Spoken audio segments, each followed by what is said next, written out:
those who have used evaluation, outcome mapping for evaluation, have raised two particular issues that were a challenge, and I want to share those with you now.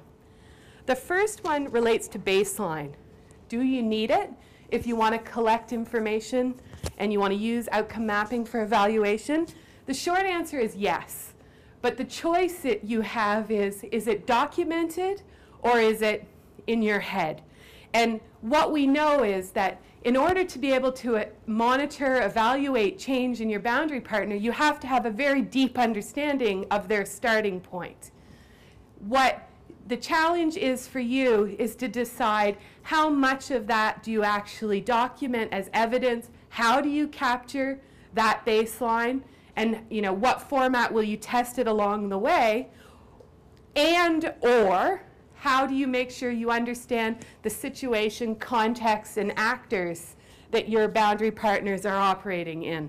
And that's the step 0 that we have there, because the outcome mapping virtual learning community, which is this global community of outcome mapping users, they've defined this step 0, and they're looking at developing a manual for doing this kind of situational analysis to set a baseline, whether it's documented or not.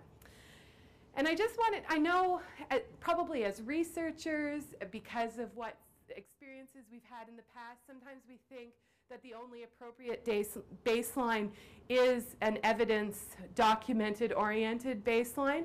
And I think there's a lot of truth to that, and there's a lot of validity in that. But I do want to tell you to be wary of the rigidness of baselines.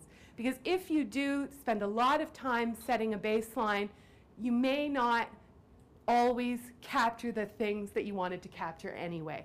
So the whole idea of outcome mapping, remember, is that the change process is not prescribed.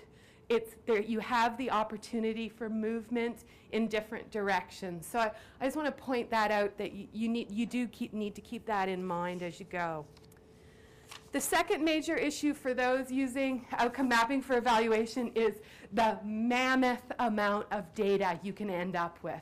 Because if you think, my project has 4 types of boundary partners, but for each of those types of boundary partners, I'm working in 6 different contexts where there are 24 of these boundary partners, you start getting hundreds of boundary partners. You start getting thousands of progress markers, and you can become nothing but a data machine. And then the overall purpose of using outcome mapping is lost, where you're trying to help both be able to document and measure changes, as well as be able to use it for improvement. So sampling is an almost always necessary component of using outcome mapping for evaluation. Which boundary partners are you looking at? How are you going to sample them to gather evidence from it? And you can use any sampling strategy that makes sense for your intended use of your evaluation. Finally, what's exciting for me in this process, these 2 days, but even more so what's going to happen after these 2 days as we go forward, is the possibility of looking at outcome mapping in combination with most significant change, GEM, and maybe other evaluation approaches that you're going to use in your projects. So I just wanted to sort of finish with the idea that outcome mapping is intended to be flexible. It's intended to be complementary. There is nothing that stops you from ripping it apart, tossing away certain elements, changing a part of it. Really, it's intended, there's no right or wrong way to use it. And I really want, at the very beginning of this, to say, we're happy to provide you with the knowledge about it, but don't feel held back by what we provide you, because I think ultimately what we're all trying to do is look at how evaluation can help support more effective projects. And just to end on the note that with outcome mapping, there are 2 dimensions of any evaluation work you're probably doing.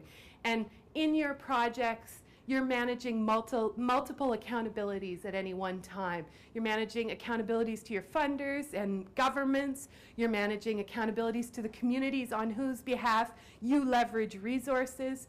You're managing accountabilities within your projects, within your organization, and horizontally amongst your peers.